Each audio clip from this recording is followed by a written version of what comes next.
still holding. There we go. All right. We're going.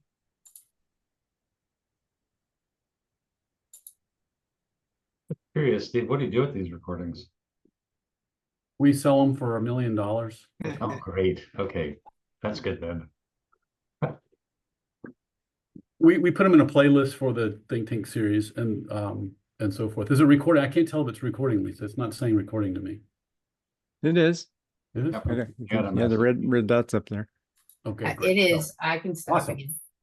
Awesome, good. It's normally that. So, hey, well, welcome everybody. Steve Cady here at Bowling Green State University. Actually, I'm at the OD Network conference in a hotel room. And we have a lot of, the focus is on AI here at the conference, which is quite interesting. There's a lot of good talk about that. I just put an article out in Jabs on what I call the AI imperative. And so I'm becoming quintessentially human. So it's kind of fun to be delving into this role of intersection of neuroscience and learning and AI and all of that. So, so we have three great people here. 3 friends of mine, 3 people that I have a lot of regard for, and they have each really unique perspectives. And so we are, as a part of the Think Tank series, this is at Bowling Green State University. We're in partnership with the OD Network, od&c division at the Academy, plus others, the All Things Change podcast series and so forth. And we have our doctorate in organization development and change and our master's program in organization development and change. And we have a whole global community, a lot of people who care about human-centered approaches to change, the betterment or the will for betterment of our world. And the speakers today bring different perspectives. Gervase has a long history, world-renowned in HR, recognized in all kinds of places and organizations, yes, Dialogic OD brought that out. I love your story of how you brought that out and the story of the journey to getting there and to your thought leadership with that, which is maybe somewhere in there I'll ask you a question when we get to the Q&A session about that, because it's quite impressive. And your professorship and your work with your students and the work with the Academy. I'm really grateful for all that you do to contribute to the betterment of our world. Nicolle is a recent graduate and published in and really doing some really great work out there and giving talks and so forth. And her angle around this notion of constructive deviance and her work that she's doing in it is quite provocative. You know, we hear about positive deviance and we hear about all these different things, but what does that really mean? And she's on the cutting edge of all the latest knowledge and research in that. She works in higher education and we all know, Gervase, from us, what does it mean to be positively deviant in higher education, for example, or just in any organization? And what does that really mean, constructive deviance and so forth? And then Rick Fenwick has spent 40, 50 years dealing with the most challenging mediations, like in General Motors and other places, as a certified and trained mediator who does training. He's got his PhD. I don't know how many dissertations you've chaired and doing your work. So I think it's over 100, I think you said at one point. So you're on the edge, working with the science, but really the art and practice of mediation and conflict resolution. And you just bring such a wealth of experience to your work. And the 3 of you, I said earlier, if I threw you out at dinner, you would have the best conversation. And that's what this is all about. This Think Tank series is about bringing different views on human-centered change. What is human-centered change? What does it mean to bring the human-centric approach to change through the lens that you are bringing? Because there's all these different disciplines and perspectives. So you are bringing a perspective that helps to add to what does it really mean in your own way. And so how we're going to do that today is we're going to first hear from each of you. And so Rick's going to go first, Nicolle second, Gervase, you last, round us out. You'll be the, I guess if you were the 3rd or 4th batter you'll be, get us the home run. And each will share their latest thinking around their area of expertise. What's the latest thing that you're hot on, want to share, whatever that might be, for about 15 minutes. And Each of you will share that. And then what we'll do is we'll go into breakouts. And you all in the community here today, we'll go into breakout and talk about what you heard, what your reactions are, and what questions you have. And while you're doing that, we'll keep the conversation going. So for all of you here, you may want to go back to the recording because the three of them will then begin to interact with each other and look at connections and ask questions, and we'll just have some conversation in our own group here. And then we'll bring you all back, and then we have a good half hour to really talk about this and ask questions. And I find the conversation has been so informative, creative, and inspiring in many ways. So with that, let's jump in. We have a really nice group here, and we'll start with Rick. And Rick, if you want to go, and then Nicolle, you, and then Gervase, you, and then I'll just turn it over to you. So Rick, you want to kick us off? Okay, thank you, Dr. Katie. You're welcome. All right, are you able to see the PowerPoint? Yeah, and Okay. you can hit presentation mode on there. If it's No. okay, I'll just leave it. Okay, that's fine. That's fine. This works for me. Yeah. All right. As Dr. Katie said, my name's Rick Fenwick. I've worked as both an internal and an external organization development consultant and working mostly with unionized organizations implementing change, teams, and leadership development. So mediation has been a primary techniques. Another thing I have a lot of passion for that I'm going to talk about today is mindfulness. And so what I've learned, I don't know, this picture kind of illustrates a lot of meetings that I've seen. The way they look, if you're standing in front, this is the way they look at the beginning. People come in with an electronic device and everyone is kind of distracted doing their own thing. And so attention has become a problem, and that's what I want to talk about here. I want to talk about two mindful techniques that are not really, I don't think they're well known or used, and because most people, when you think mindfulness, you just think of meditation and people sitting down and doing a meditation, which is helpful, but it doesn't do anything to get your meeting started. And so if you look at some recent attention statistics here, Ja, who is a neuropsychologist at University of Miami, reported attention is about 7 seconds before a distracting thought comes into mind. Another source said 8 seconds, and I've seen this show up in quite a few articles today that they compare that to a goldfish, which is 9 seconds. So we've come down a ways. It's dropped from 12 seconds since 2000. The average person today, and this is improved, checks their phone 58 times a day. Another source said 144 times. I saw some in the 200s. How about this? 75% of people are unable to focus on a task without being distracted by other things. And that's a pretty high figure. 90% of people report daydreaming during meetings at work. Attention span, now this is what they're referring to on this is if you're working and you're doing a task, how long is your mind focused on that task before it shifts to something else?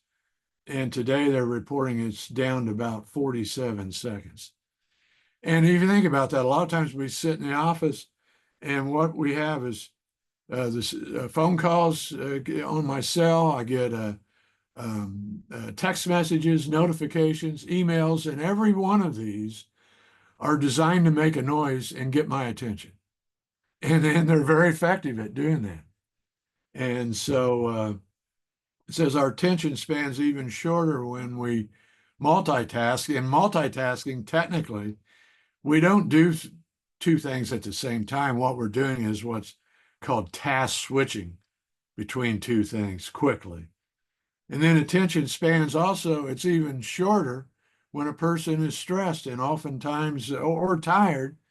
I know working with auto workers, one question I always ask in every training I do, I ask people, I said, raise your hand and let me know how many, on the average, how many hours of sleep are you getting each night? And you know what the average is that they're telling me?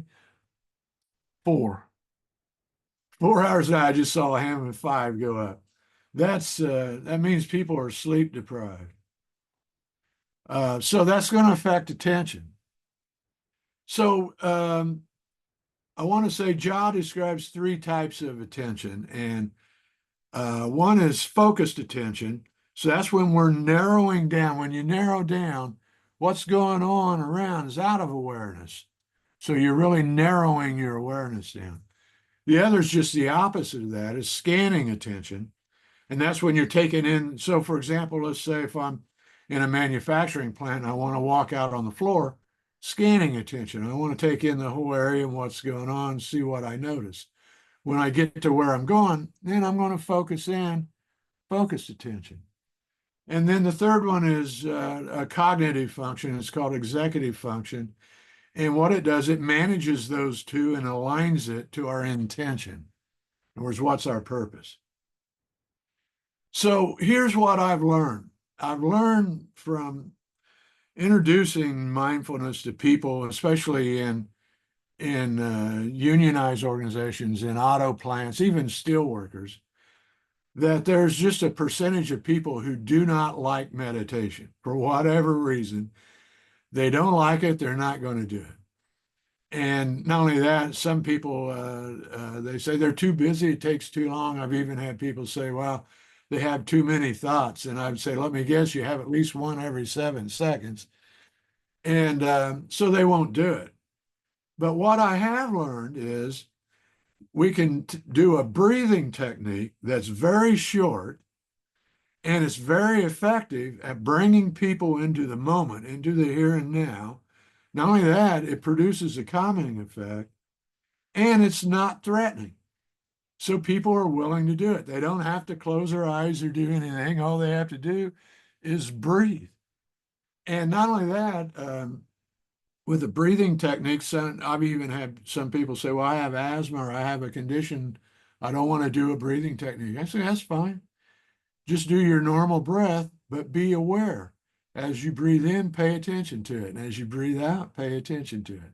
And then with others, they like these breathing techniques. And so I want to show you one.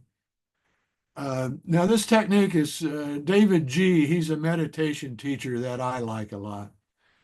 And he calls this the 16-second technique. Now, it's nothing new. It's been around for thousands of years. He didn't invent it, but he did come up with the name 16-second technique. And I think that's a good name for it.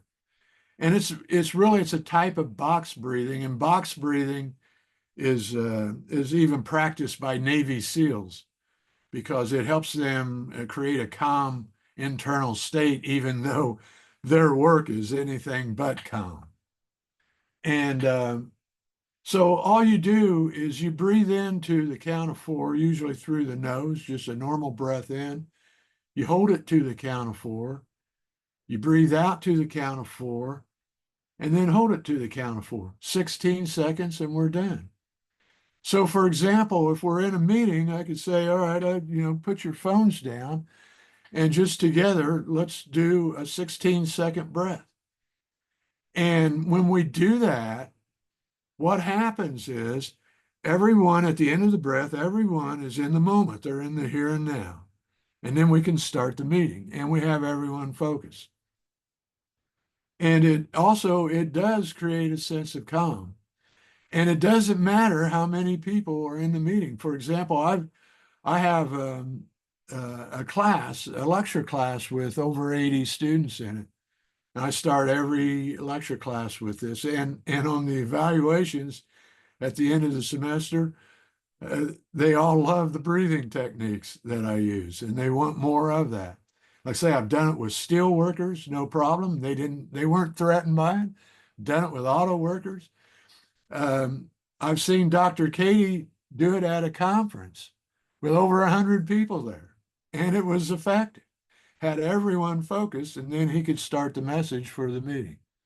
So what I'll do is I'll invite you to do one breath with me, of the 16-second technique. And what we'll do, we'll just take a breath in, we'll breathe out, and then I'll count and do the 4 seconds in, hold it for 4, breathe out for 4, and hold it for 4, and then do a normal breath. Okay, and I'll count. So take a breath in, breath out. All right, into the count. Hold. 3, 4, breathe out. Hold. 2, 3, 4. Now breathe normal. And here we are, we're all in the moment and we're focused, and we can now start our meeting, our activity, whatever we were trying to do. And not only that, we don't even have to ask for attention. All we have to do is ask everyone, let's do a breathing technique together. Now, I want to show you one more breathing technique simply because I think it's very effective. And there's a situation at work where you can use this. And once again, simple to do, non-threatening. No one even knows you're doing it. And what this one does, it's very good as a stress response in calming a person down. So if you're at work and you experience something stressful, do this one. It takes 19 seconds and it does produce a calming effect. Now it comes from Andrew Weil, who is a holistic physician. Once again, it's nothing new. It's been around for thousands of years, but he brought it back as and gave it the name 478, which is a catchy way to remember it. And what you do, I'll explain how we do it, and then we'll try one breath together. Now, what he'll actually do when he recommends this, he actually recommends that a person do 4 breaths and do it twice a day. And this technique is also very good before sleep. So if you're having trouble going to sleep, you're in a hotel and you lay down in bed, you're ready to go to sleep, do the 4, 7, 8, 4 breaths before, right after you lay down, and it'll help for sleep. But here's what you do. You take the tip of your tongue and place it on the bone right behind your front teeth. And then what you're going to do is breathe in to the count of 4 through the nose. Hold it to the count of 7. And then when you breathe out, you'll breathe out through the mouth around your tongue. So it sounds like this.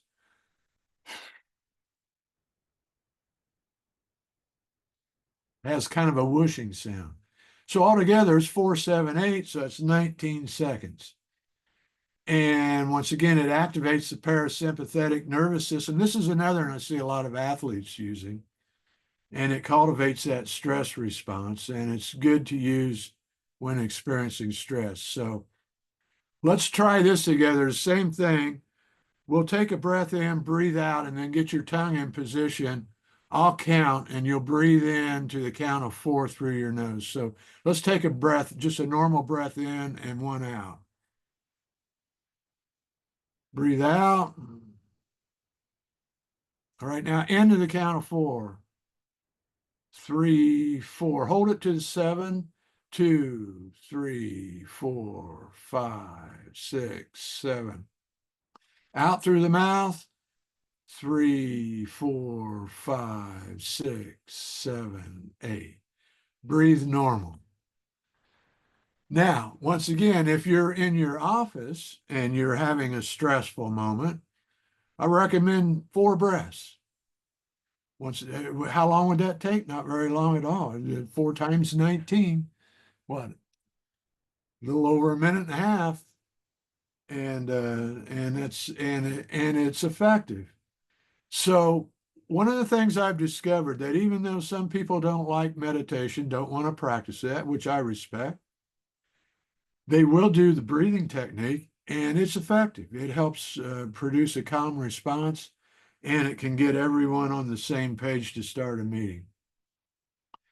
Now, I've got one more technique I just want to share with you that I think is very effective.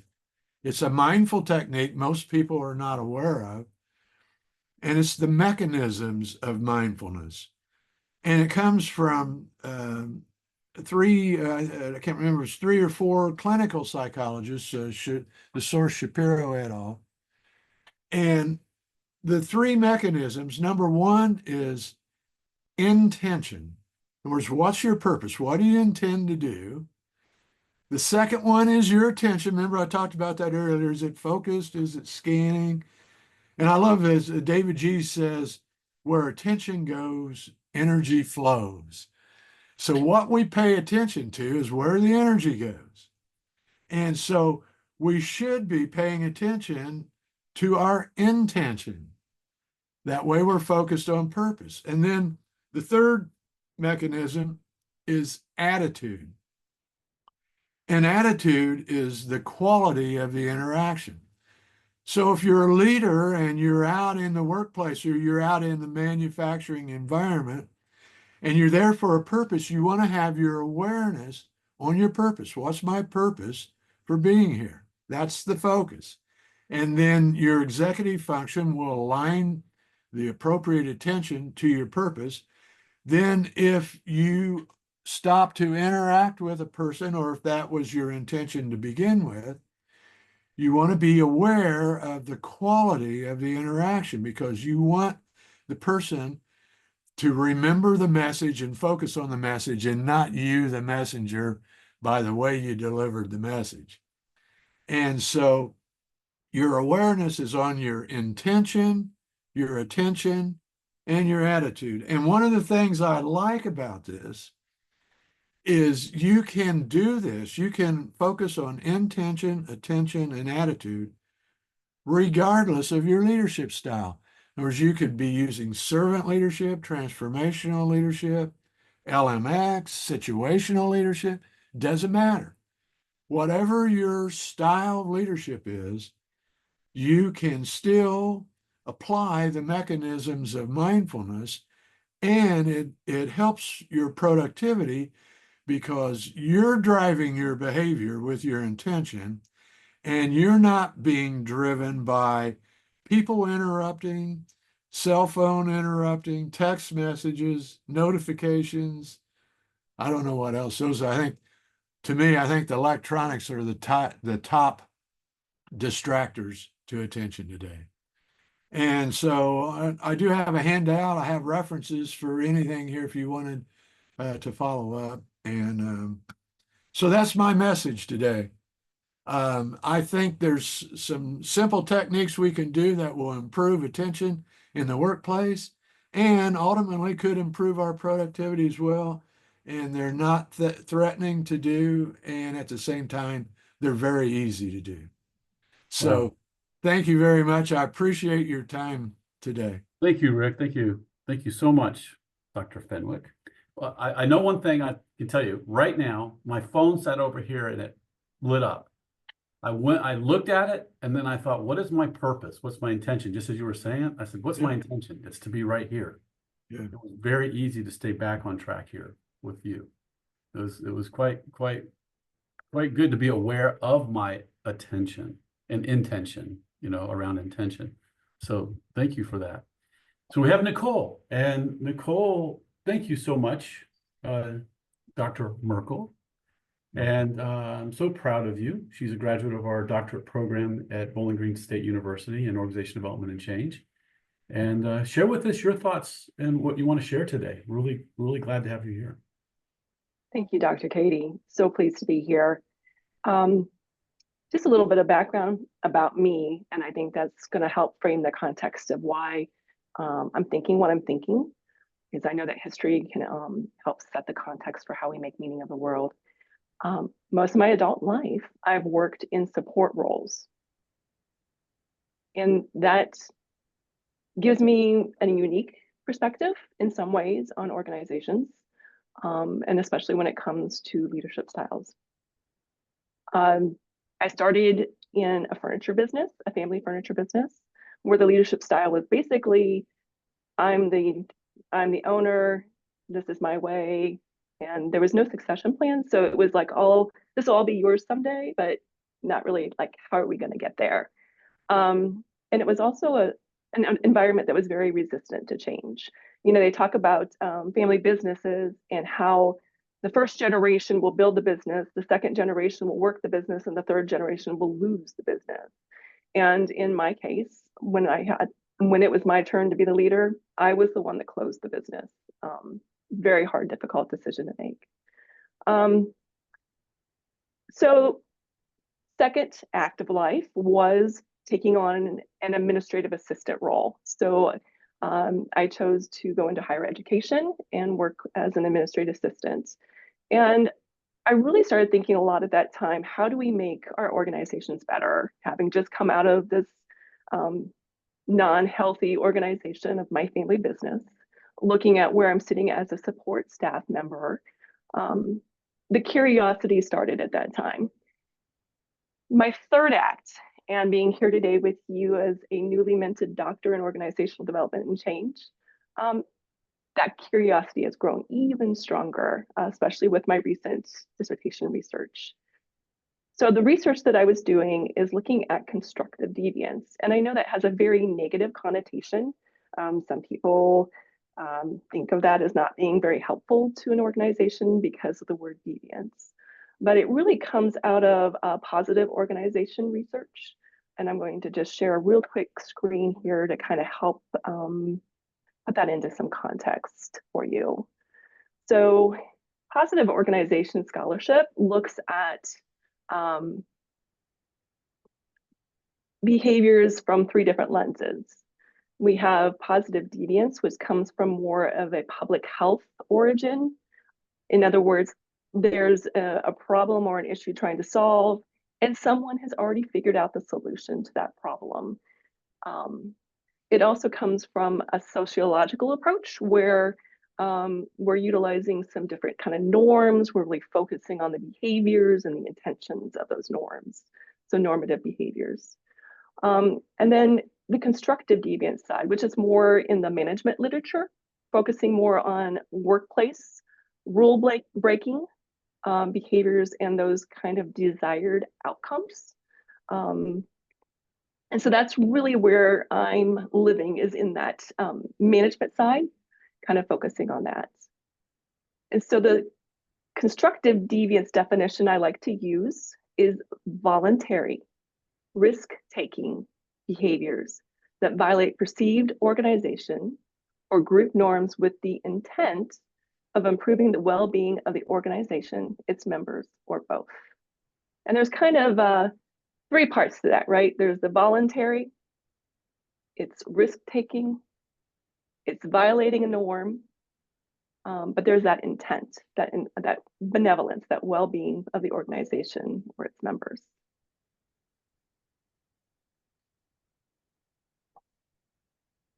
So in my research, I looked at equity, diversity, and inclusion professionals within higher education. So think of that as your EDI, DEI, whatever kind of acronym you use to define that. And I looked at the implications that this could have. And I'm thinking very deeply now that I've completed this research about how do we support constructive deviance, these powerful, can be powerful, innovative behaviors as leaders. In my research, several respondents shared that it was really not necessary to engage in it because they actually had the support of their institutional leadership. And so I'm now really thinking a lot about that empowerment piece. When Mertens was looking at constructive deviance among Australian groceries, he was contending that employees that felt empowered were able to change those norms rather than engage in deviance. So trying to really evaluate and understand those relationships between employers, employee, leaders, followers within that realm.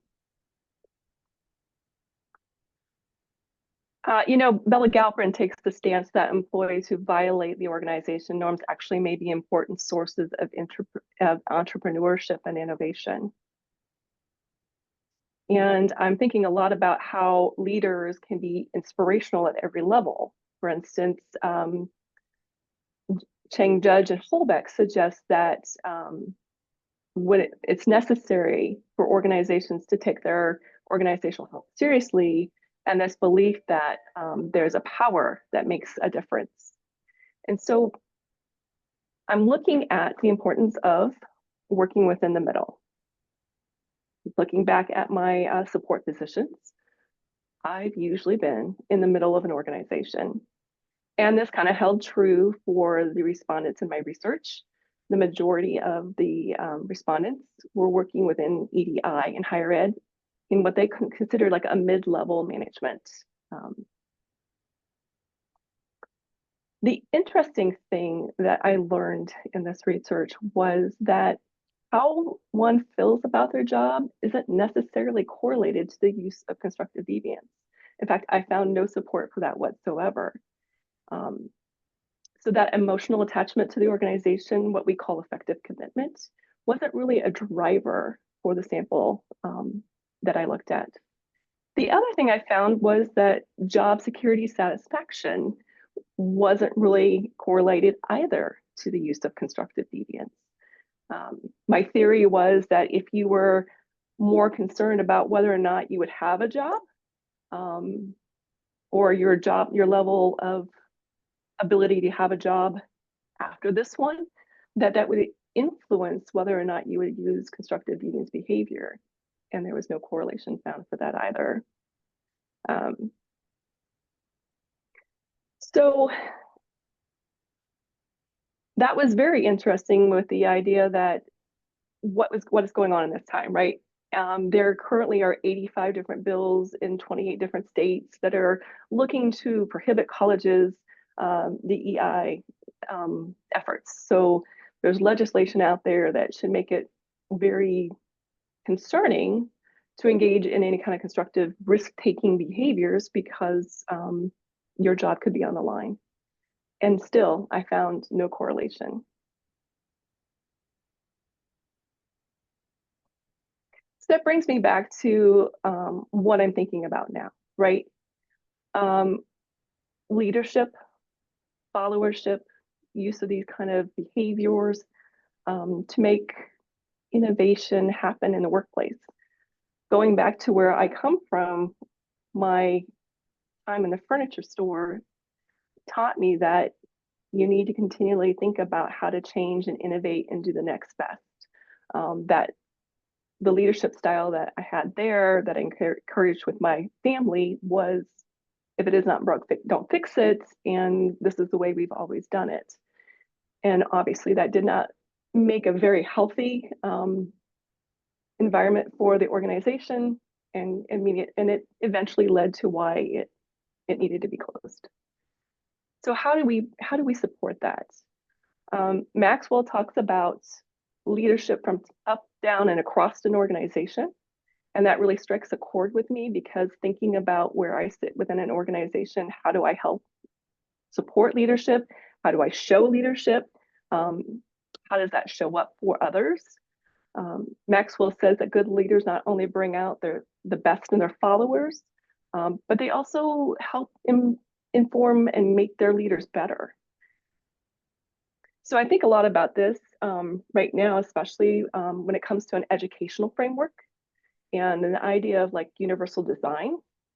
So there's a lot of neuroscience that supports universal design learning as being something that's innovative and empowers teachers and students.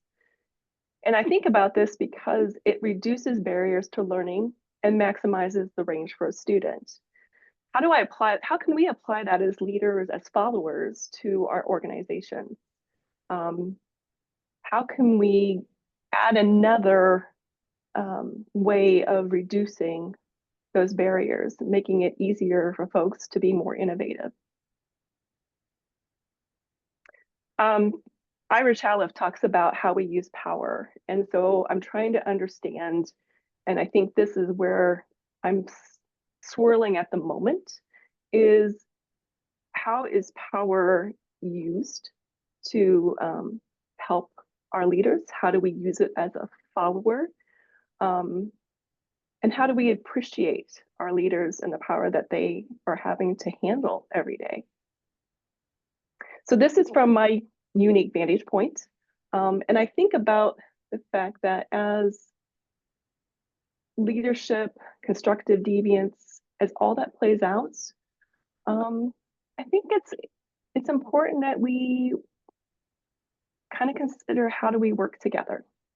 Is it something that is hand and glove, right?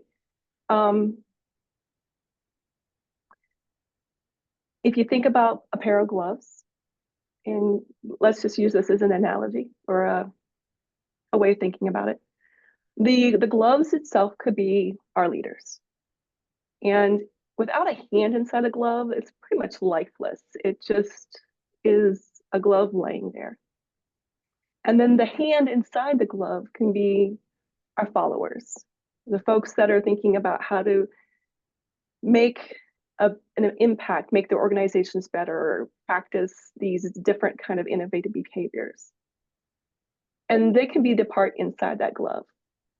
And when you put that together, you end up with a picture that could look something like this, where they come alive, despite the elements, despite the fact that it's snowing and it's cold and it could be a very difficult atmosphere for an organization. If you've got the lifeblood and the warmth of those followers in the glove, supporting that leader, think of what you could do.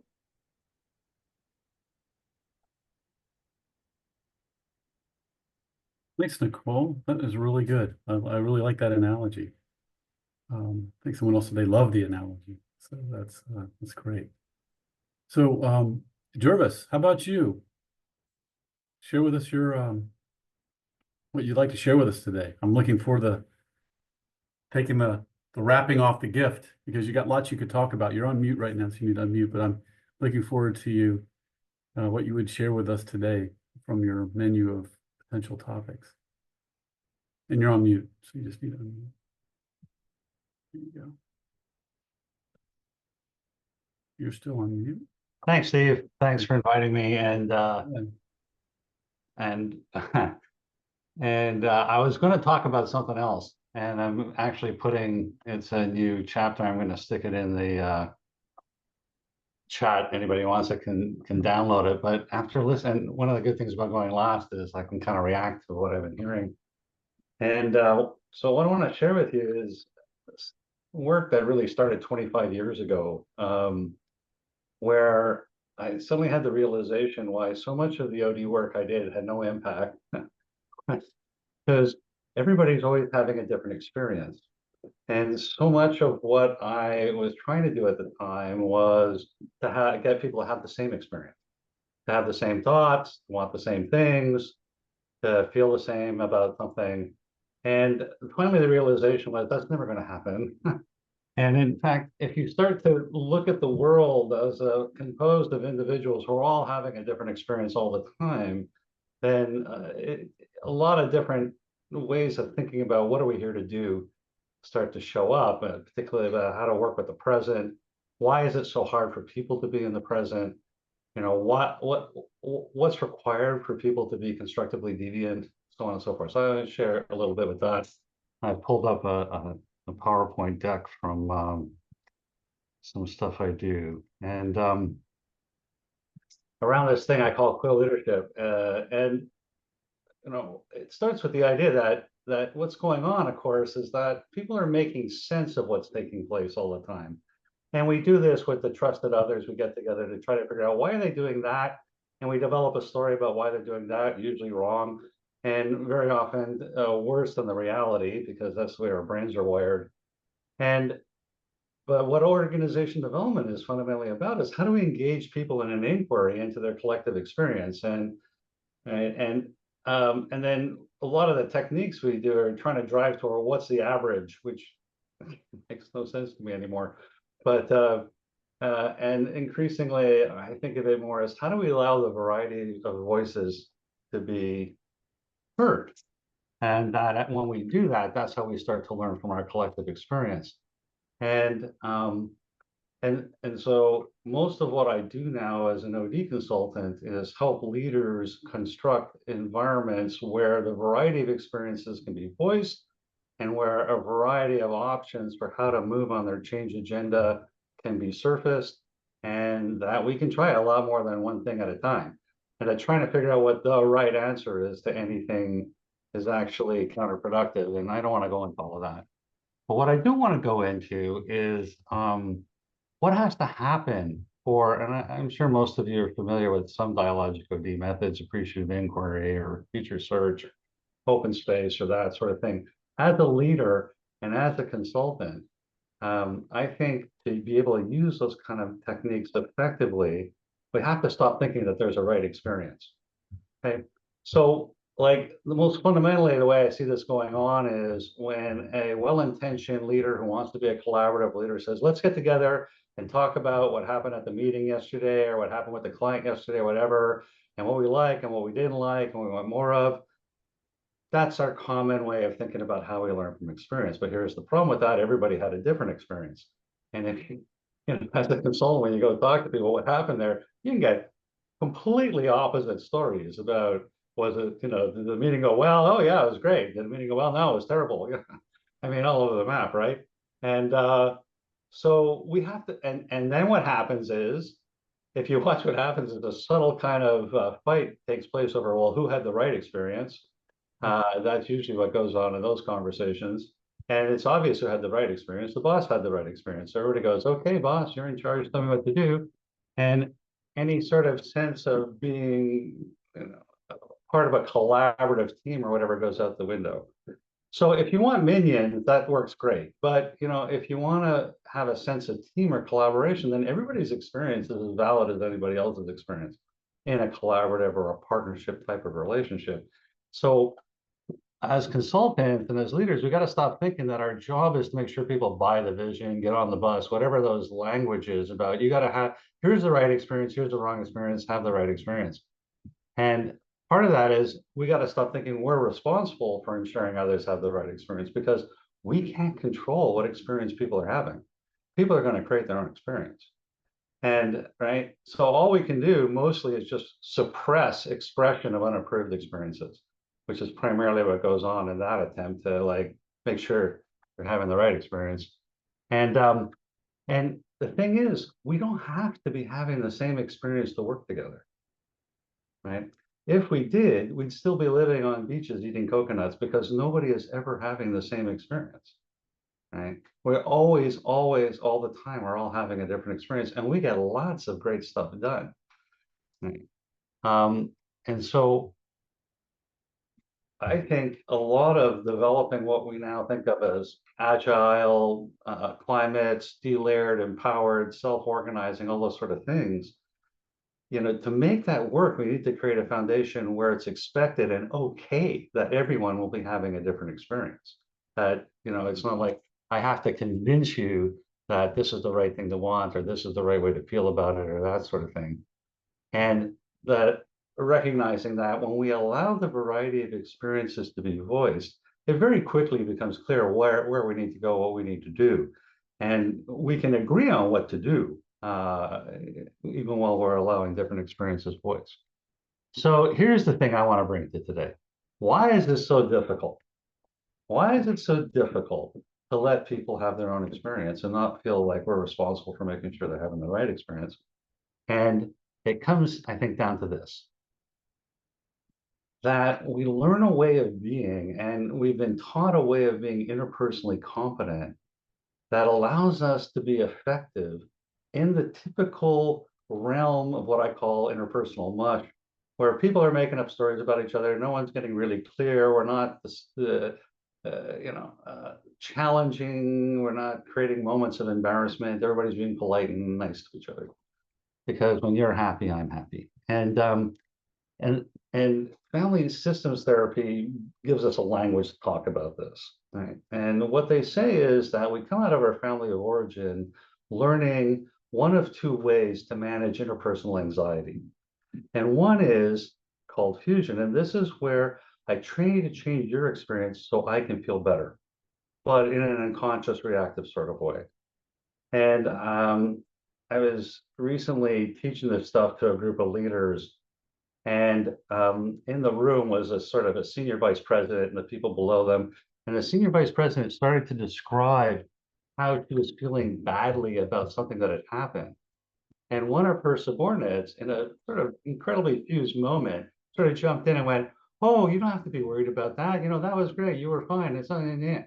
And as the subordinate's doing that, you can see the leader doing this, right? Because, and this goes to part of what I've been talking about, psychological safety being a two-way street, and like all this focuses on leaders create psychological safety. And anyway, because of course, what that subordinate was doing is say, don't have that experience, have this experience, right? And as soon as we hear that, then we stop wanting to talk about our experience, right? It's like, oh, it's not okay to say this. I'm making you feel that way. You know, and right. And what people don't recognize is that moment of wanting to go in and fix the other person's experience. What's going on in that moment is I'm not feeling okay about what I'm hearing right now. And I want to get rid of this not okay feeling. So I'm going to try to change your experience so I can feel okay. But it's totally unconscious. Right? And right. So, and the other thing that happens in that moment is I show no interest in your experience. I'm not curious about it. I don't want to understand more about it. I don't want to help you explore it. I just want to have it be different so I can feel okay. And very often what people do is they'll think that, well, I'm being careful. I'm being, you know, I'm being helpful. This is a caring thing.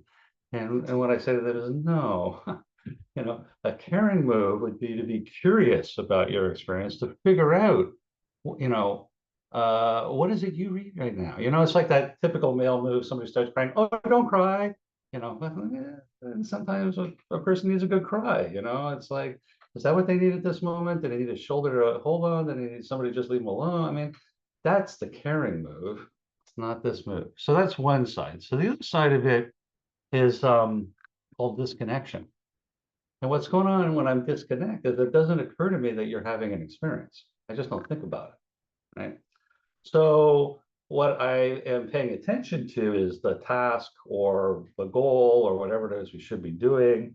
And again, I don't, you know, like, and I came out of, and the, you know, the family systems people say you come out of your family of origin with a preference for one or the other, and that's never going to change. Therapy does not fix this. And I came out of a disconnected family. And the thing about being disconnected is you know, it makes you, it's a lot easier to do things that appear to be risky because you don't experience it as risky because it never occurred to you what the impact is on others. And, and, you know, to the distracted thing, I mean, you know, the IT revolution has been a godsend for the disconnected amongst us because, you know, somebody calls me, oh, I don't want to talk to them, you know. Right. So, what am I doing here? So normally I don't spend time understanding your experience, so I won't be anxious, upset, or worried or concerned about us. And the message you get is that I don't care, which is not true at all. And I've worked with disconnected leaders, and when they discover the impact of their disconnection, are mortified, you know, because their beliefs about themselves are completely different. That they do care and they want to, and in fact, usually what's going on underneath the disconnected leader is that they let themselves connect. They are afraid they're going to lose themselves and feeling responsible for whatever emotional thing is going on in the group that they lead. But that's not caring. Not caring is different. When I don't care, it's like, okay, so you feel, how about that? Oh, yeah, okay, well, I don't care. It's like, I actually understand what's going on, you know. So again, disconnection is an unconscious thing. And so all these things are unconscious things. So the point I want to drive towards here is what's the solution to this? And this is the work that I'm paying attention to a lot now, is this ability to be separate and connected at the same time. And in the Clear Leadership program that I run, which is a 4-day personal growth course masquerading as a skill building course. We focus attention, but we haven't been foregrounding this so much. But we focus a lot of attention on this fusion disconnection problem and this idea of how to be separate and connected at the same time to others, right? So that what's going on is I know what I think, feel, and want independent of you. I'm clear about that in this moment. And, I know what my experience is, so I'm clear about that. But I also want to know what your experience is, not because I'm necessarily going to change what I think or feel or want about that. Maybe I will, maybe I won't. But, right, so I'm able to be in both those places to stay engaged without being emotionally hijacked.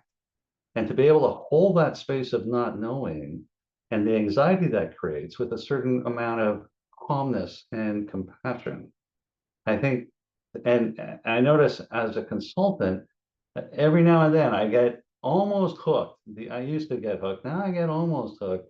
And some group is doing something where we're all starting to feel a little anxious, and I feel like I need to step in and do something.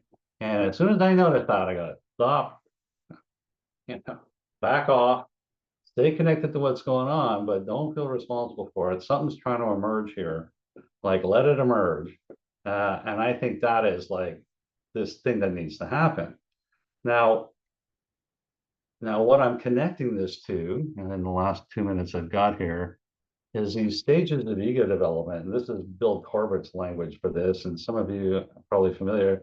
Vertical development has become kind of the buzzword for leadership development, between what's called the conventional stages, where most adults get to the stage of achiever, where I identify myself in terms of my roles and accomplishments, and these post-conventional stages that number of people have been arguing for a while that are required to manage these new forms of organizing that we're developing, that are less based on rules and hierarchy and more based on people negotiating and talking to each other. And what I think I've stumbled into now, and people have been talking for decades about how do we get people to move, and trying to do that and create courses and coaching. None of it seems to work very effectively. What seems to make it happen is tragedy. Somebody at the achiever stage has something tragic happen to them, it blows up their world, and they start moving the next step. So I've been trying to figure out, how do we do this without blowing up people's world? And I've become convinced the thing that we're trying to teach people now is to differentiate from their experience.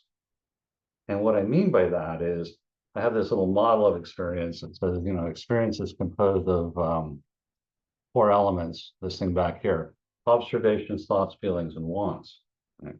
And the idea is that I have observations, but I'm not my observations.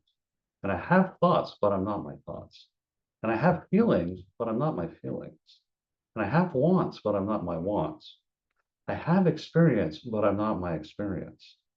And if I can differentiate, be separate and connected to my experience at the same time, that's what's required to be able to hold the space, I think, for things to emerge. And that when I really get that, I realize that I can create my own experience. I can decide how I'm going to feel about this.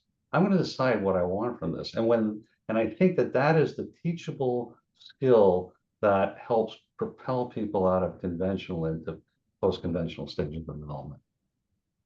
Okay, so that's my little 15-minute rant, which went 1 minute over. No, it's great. And it made me think of polarities. It made me think really about, I see connections and all kinds of things. So you got the 3 of you have really provoked some thinking on my end. We're going to go into breakouts. And so you all are going to have, in just a second here, if Lisa, you want to go ahead and put up. And when you go, talk about what you heard, your reactions, and have somebody in your group be willing to come back and type into the chat a question for your group that you can bring back. So go and talk about what you heard, what your reactions are, and then frame a question, have someone come back that's willing to type your question for your group in. What's one question? You can have more than one if you want, but at least one question that you want to bring, and who it might be for, all 3, one person in particular. And we'll take about 10 minutes for that, and we'll keep talking here. So go ahead, head on to your breakouts, and let's keep the conversation going.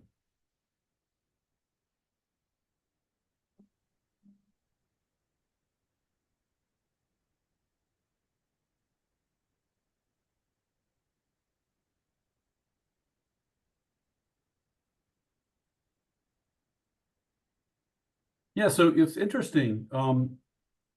When I had this notion of right versus of good, or right versus, you know, so if it's the reactions, it's not whether you're getting the right reaction or the right experience. And then I thought, well, okay, so what are we striving for? So everybody has different experiences. And then I was thinking, okay, as you were talking about, then I was thinking about Rick and Rick's thoughts about mindfulness and attention, and where you focus your attention. And then I thought of Nicolle, thinking about, okay, so you got people who are how intentional are constructive deviants, right? How mindful are constructive deviants, you know, and then how can their experience allow for other people to have their experience? You can have everybody having their experience at work and the impact of their experience. So do constructive deviants want others to have their experience, or are they willing to have their experience? So, you know, as I was thinking, so I'll just throw that out there and say, these are the thoughts that were swimming around in my head. I don't have an answer, but what did y'all think as you heard each other, and what were some connections you were making, or questions or curiosities? Well, I want to say, the first thing that came to my mind, Gervase, was that same as Steve was the polarity. And then the second thing, when you kind of wrapped up with your model and you went around saying, I have thoughts, but I'm not my thoughts. That's, do you meditate? I have dabbled in just about every sort of self awareness technique for the last 40 years, but I've never actually, like, the most I did was I did Qigong for about 2 years, but other than that, so I think that's one of the goals in meditation, is to go to cycle your model and start to realize that I have thoughts, but I'm not my thoughts, and I have experience. I'm not. So that's like a foundational piece for what you're doing. And then Nicolle, I was noticing also intention, a big part of your model. Yeah, So like, that ability to be in the moment yeah. is central to it, right? Like, I define self-awareness as the ability to know what I'm experiencing in this moment, using that little model. And I think what I connected to both of what you were saying is that what makes it so difficult is anxiety.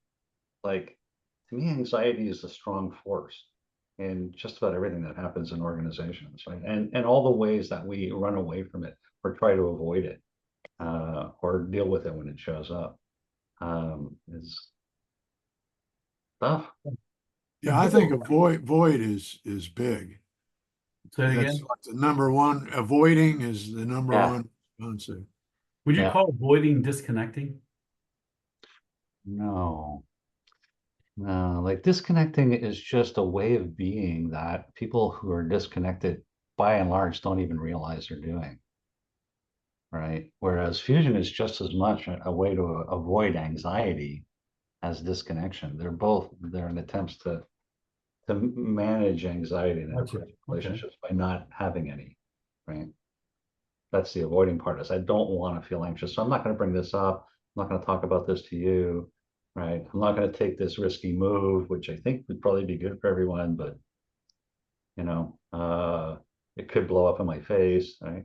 It's like, I think it's really the strong force. And part of our work, I think, is to help leaders contain theirs as they step into something new or different. And then Contain their anxiety. Yeah. Yeah. Okay. And another data point is Bill O'Brien, who does a lot of work in East-West psychology, and he does a variety of different stuff. He's a fellow here at Bowling Green.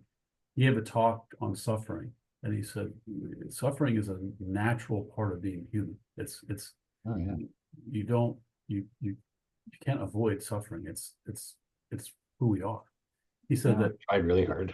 Yeah, he said it's not you have to learn to live with, to engage with it, and for it to inform you, because you can find joy, like the joy in suffering. So, for example, but he said humans, the human race has existed as long as it has because we are good at avoiding danger. So our brains have evolved to consistently and just to be constantly finding danger.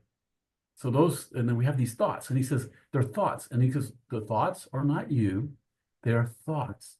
Mhm. And if you try to treat them as you, then it takes over. But you have to allow them just to be thoughts. They're not good, they're not bad, they're just a thought. And then he works, and he goes further on talking about that. But all of you seem to be, there's a connection there around this notion of how does a person be a constructive deviant? How does a person, what I would call that, how does a person be, I think, Gervase, how do you say it? Unique? What was your, the last slide was, how do you be yourself? Well, yeah, I don't know. Last I was about conventional, post-conventional ego development, but Right, but you said there was a term you used there, like how a person be, how they have their own identity or their self, their unique self, who they are. You said it's, I can't remember what you were saying, but how do you be you, right? And how does a person be who they are? So what do you all think about that? How do you be yourself, your best self with all of this? I was really pondering on what Gervase was saying about separate and connected, holding that duality, the power of and, so much we forget about that, yeah. thinking that we have to be one or the other. So I was really reflecting on that a lot. Where is the and at when we're at work? How are we showing up? What's our and? Mhm. Yeah, I think it's a lifelong journey, I don't think you just get it and then you get it. It's like, but I see it more and more clearly as I pay attention to it in myself and in others. Especially in that interpersonal interaction and in the teaching we've been doing, people get that one first. Like that one's easier for them to really get in a way where they start to show up in a way where and we call it, I mean, psychologists call it having clear boundaries, right? Having good interpersonal boundaries. I know what's me, what I think about, how I feel about this. As a leader, I'm clear about what my goals are, what my intention is, but I want to know how that impacts you. What's going on with you around that? Oh, no, that's not what's going to happen. Well, that is what's going to happen. That's going to make you miserable. Too bad, because we're going that way. It's like, right. So I know what I'm about and where I'm going and what I think about things, but I'm also, want to know about you and curious about you, but not because I'm necessarily going to change what I'm about, but I want to make sure you're not making up the wrong story about it, like, making up all sorts of, this is what happens I see with disconnected leaders is they go, we're going this way, and then they back away, and then people make up all their stories about it. They don't want to hear about it, like, because it's going to make them anxious. So they go, well, it's just resistance to change. And, they'll realize it's a great thing once, we do it. It's not a problem. And they'll realize that it's their very lack of being willing to just listen and engage with people's anxiety that's causing all the anxiety. Yeah. So I have a thought I wanted to ask you. So as a person, I'm seeing a really creative connection between the three of you. We don't always necessarily try to find exact connections all the time, but this is really interesting. I'm in a moment as a leader. If I'm paying attention, mindfulness to my intention in the moment, right? And I'm wanting to do something constructively deviant, like that is change. I want to create change that's for the betterment of our organization, our people. And so I'm in this moment and I find myself being more aware. So I can now, if I use mindfulness and about my intention and what's my purpose in the moment, I might notice that I'm disconnected in one way or another. I might notice that I'm doing things that are not helpful to being on purpose. So could you all tell me, how might I do that in the moment? And then, and Lisa, we can go ahead and give them a notice that come on back and bring people on back. But how would you kind of fuse together this notion of being a constructively deviant leader who is connected using mindfulness to help me get into that space when I get out of it? I would say you need to have your intention needs to be well defined. Mm-hmm. You know, if you really, your intention, if you really know what this is what I'm trying to do here, then that in the moment that keeps your attention and your energy, you're doing the right things to achieve the purpose. Mm-hmm.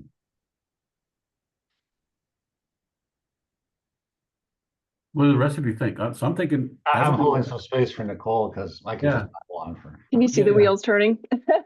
Yeah. You know, I'm thinking about constructive deviance more as a part of the follower, you know, having the courage to kind of use your following power Mhm. to push the leader a little bit. But that's interesting to think about it from the other side, because you can have organizational constructive deviance, right? How other organizations in your industry work. So I'm thinking maybe it's more about the ability to inspire in your leadership. How do you accept and hold lightly that everybody's having a different experience, but then inspire everyone to still row in the same direction? Mhm. I think it's that power of belief. Mhm. It, Yeah, I would agree with both of you. I think it's passionately holding an intention, whether you're a leader or a follower, that makes it possible for people to do new things, to step out into the unknown in some powerful way. And that's, as a consultant, that's what I'm always searching for. Is it, do I have a sponsor here who has a passionate intention? Because if I don't, this is probably not going to go anywhere. Very much. No. Well, and I think that goes back to what Rick was saying about following the energy. Yeah. Yeah. Say more about that, Nicolle. I don't know how you phrased it, Rick, but you were talking about the energy, and I'm thinking like when there's passion and intention, there's energy about that. People get energized, and so then you start following that energy. energy goes where the attention is. So where attention goes, energy flows. And then intention directs attention. Gotcha. So having a clear intention tells you what type of attention you want, and that's where the energy goes. Right on. So welcome back, everybody. We'd love to hear some questions. We were just talking about a few things, and one of the questions I was asking just at the end is, so if you want to type in some questions into the chat, raise your hand if you want to ask a question live. We'll bring you in. Lisa, you can go ahead and I think bring everybody's face, bring all the panel view of everybody, and then as we have different people kind of talking, see if you can toggle between spotlighting and so forth. But if anybody wants to ask a question, but what I wanted to share with you is this is what I think this is important. A leader or a follower who intends to make positive change in an organization is a constructive deviant. They are because change is doing something different in a will for betterment, of the organization. So as they're doing that, they're stepping into a space and they're wrestling with this notion of being disconnected, potentially, or connected at an extreme, where you're trying to find a balance between disconnect and connect. And you're trying to find a right place to be, to allow people to have their experience while you're having your experience. And are you trying to get everybody to have your experience, i.e. as a change agent? Are you trying to get everybody to do if you want to be a positive deviant, are you trying to get everybody to do what you're doing? And then what's your intention behind that? And how to use mindfulness to help you get on track when you're off track, like when you get triggered or when you get pulled out or when you get distracted or whatever. So that's what we were kind of talking about at the end there. So who would like to come in and bring a question in live? Would anybody like to come in live? I'm looking at, I can't see everybody's panel here. I need to see. I'll come in, Steve. Yeah, thanks. I'm juiced on it. I'm very interested about changing authority structures and power sources and all that kind of stuff. And this connection and this this beautiful nature of all the things you're talking about are so wonderful to have happen. And yet there's this fear and all this stuff that happens in organizations that cause people to become a desire to be a constructive deviant or challenge a change effort. And this is for any of you or whoever all, what do you think needs to change, if anything, about the traditional authority structure, the formal authority structure in organizations to afford the opportunity for the kind of change that you seek to have happen? Mhm. I have ideas about that. So Go ahead. Yeah, jump in. Rock on, man.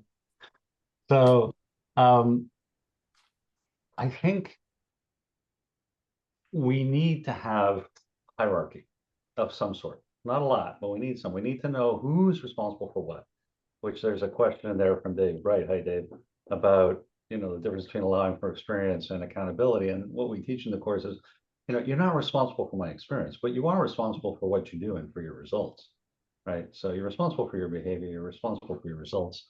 And we make agreements. And to the authority structure thing, so the dependent variable I've been chasing is what I call partnership, which is a relationship where you and I both feel responsible for the success of our common purpose. And I think that kind of relationship is fundamental to anything else we're talking about, these new kind of structures, whatever you want to call them, right, is a relationship. And what happens when we have hierarchy is there's a natural tendency to want to make the boss responsible, to not feel responsible. So you got to work against that. So it's not so much that we need to change the authority structure, although I think sometimes those are not well designed. And I think Elliot Shakes had great ideas about how to design those. But assuming we have the best one, but the job of the boss is not to, I think that the boss's job is as managing partner.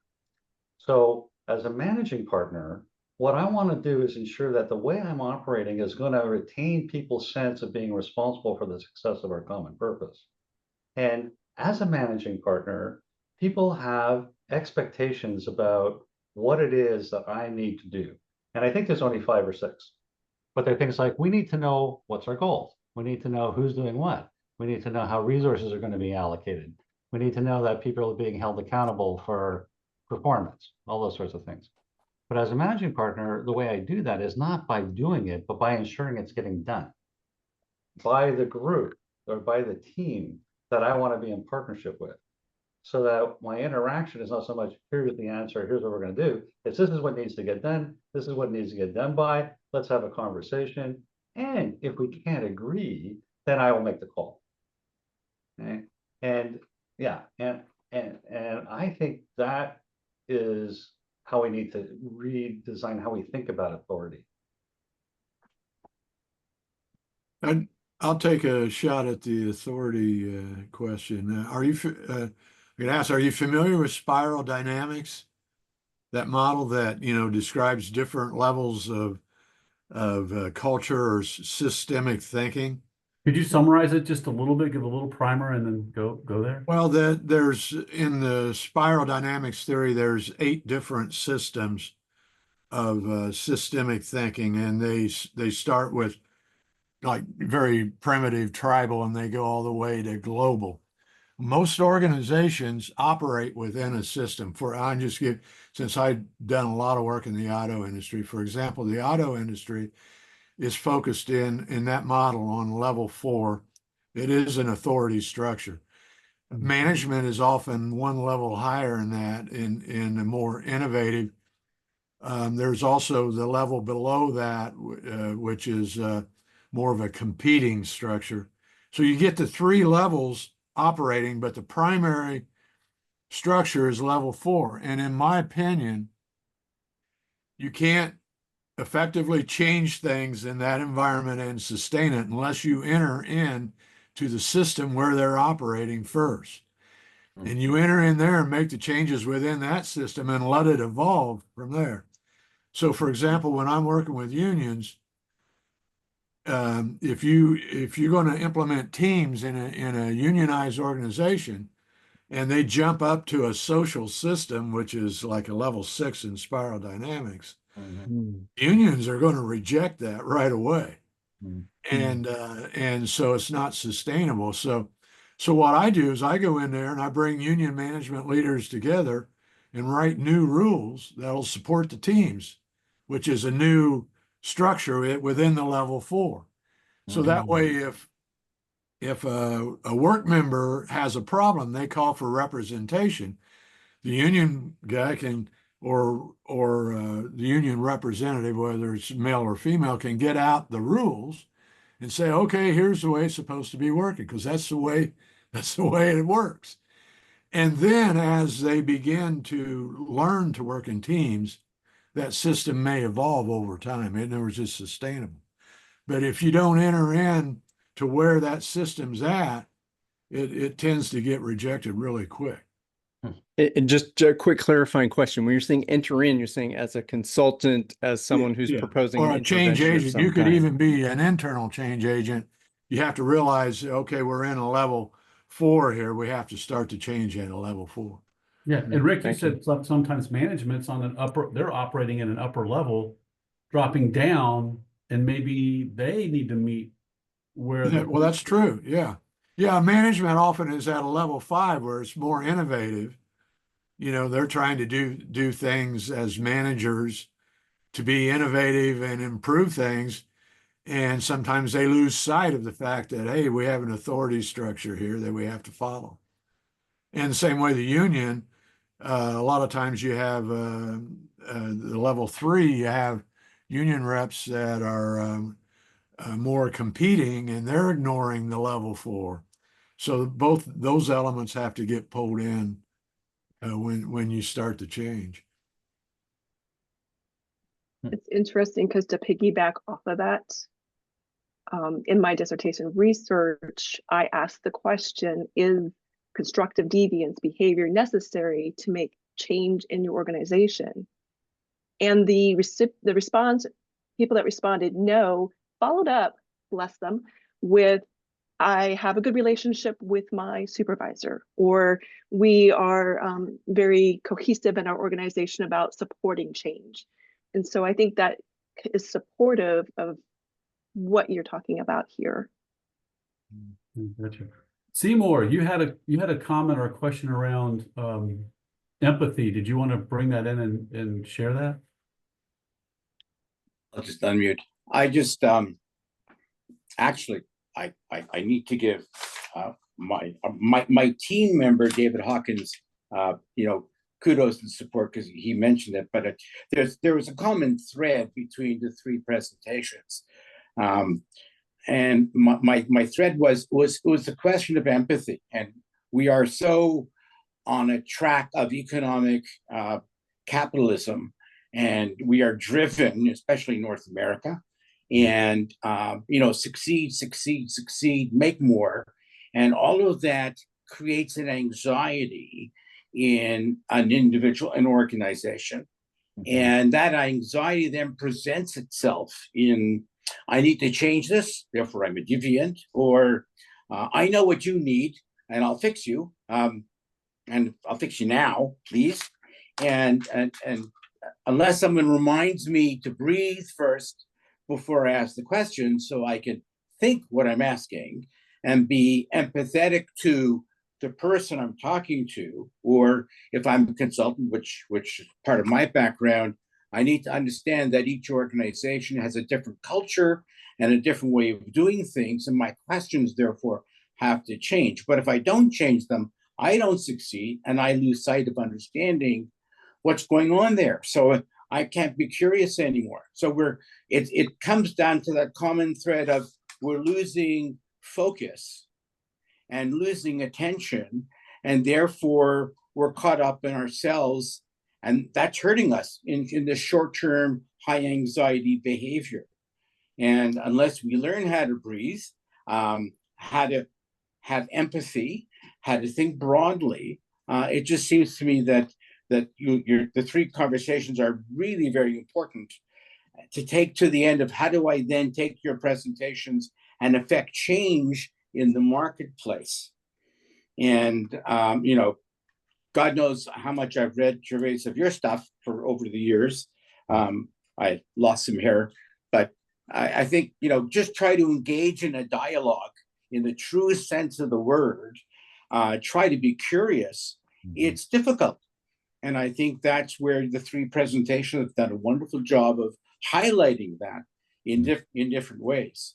So call me a deviant because I'm going to be different, but I think that we need to step back and actually apply what the three of you are saying. And that's what I thought the three come together. So Stevie did some magic here, putting this together and say, this is a great combination to talk to. So that was really my only comment, and it actually supports my research, which is on followership and change in the broadest sense. And because I was a change agent and a pain in the butt when I was in organization, so I totally understand what it means to be able to fix, as opposed to not being able to have empathy. So wonderful conversations, and that's just and from this we can begin to get into others. Well, Seymour, I love that reflection that you just shared. That really connects a lot of really good points and perspectives. And Sean, if you could jump in, because you kind of piggybacked on Seymour's points, could you share some of your points that you were making in the chat and maybe pose a question? So a lot of this I strongly identify with each of the three different things from my military time. So like, how do you balance between being aloof and caring deeply for your soldiers, for example? All right, how do you balance that? And I found that there were times when I needed to have this sense of aloofness to things so I could have clarity and be focused on the things that I really needed to focus on at that particular time. Making a mistake as a leader in a military context resulted in very bad things for your soldiers, who you very deeply cared about, of course. You can't do any mission in the military without your soldiers. So I was talking with Wasim about this, and there's a concept called trooping the line. And this is where you go out to the front and you live in the foxhole with the soldier, and you just have a conversation with him. You just, hey, have you got letters from home? Have you eaten a hot meal lately? And they tell you things that you cannot find out any other way. So a very good commander, and I tried to be the best that I could, would spend time with soldiers in those conditions, and they would just tell you things you couldn't learn any other way. And so I really resonated with that idea of having that balance between, and even having availability to be completely aloof, to stay in the moment, which is, I never used the breathing technique, but I just recently read a book about it, and it's something I'm trying to practice a little bit now, the mindfulness. So that meant a lot to me. But the other thing was like the idea about constructive. I'm lost the word now. Constructive deviant. Thank you. That really meant a lot to me too, because I called it being a rule breaker. So it's the same kind of idea. And what I would describe to my subordinate officers was that be on the lookout for where rules need to be violated, because often success depends on the leader's ability to sort of look at the circumstance and recognize that this rule couldn't possibly have predicted the circumstance you find yourself in, and be willing to just ignore it and do what you think is the right thing to do. And I told them that's the charge of the leader. The leader if it was easy to be a leader, you would just follow a checklist. Well, we wouldn't need leaders then. Follow a checklist, and that equals success. We need leaders to look at the circumstance and to apply the rules in a sensible way, or ignore them when it didn't make sense. So all three things I really liked. And from my military background now, applying it in business, I think actually it's probably harder, at least for me anyway, it's harder. So I enjoyed that discussion. Thank you. Well, thanks, Sean. So we're wrapping up. And so what I'd like to do is just, if we could, we'll just go in reverse order of talking. And Gervase, if you want to share your final reflections, and Rick. And I really appreciated hearing from Sean. And while you guys were in a breakout, we were talking about how important it is to have a purpose for whatever it is you're trying to do, and to hold that passionately. And so I'm imagining, you're saying it's harder to do in business than it was in the military. It's like, we're going to take that hill. It's really clear, and we need to, and you know, and the emotional charge behind that makes it easier in some ways to be able to be in that space of being separate and connected at the same time. And there's a lot of talk these days about purpose and the importance of purpose, and I think it's an important conversation to be a part of. Last thing I say, I'm just going to stick in the chat for anybody who's interested, a chapter I just wrote on this clear leadership, on this experience cube and adult development. So Thanks for sharing that. I really appreciate it. Thanks for being here. Thanks. Rick, what about you? What are your some closing Well, thoughts?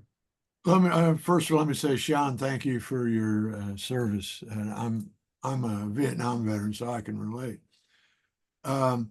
One thing, as Sean was talking, made me think of that. I just wanted to mention that Gervase talking about people having different experiences. There is an application in mediation on that. And one of the things, and I learned this in union environments, that people who disagree with whatever you're saying because they've had a different experience, the norm is to try to change the way they think or feel. And so it immediately starts an argument, and they're really good at that. I mean, they're good at arguing. They've done that their entire career in that environment. And what I learned is if I just listen to what they're saying and acknowledge their experience, they're almost lost for words. They don't know how to respond to that. And the term that we use, and there's a source for this, I'll have to look it up, but it's called undefended receptivity.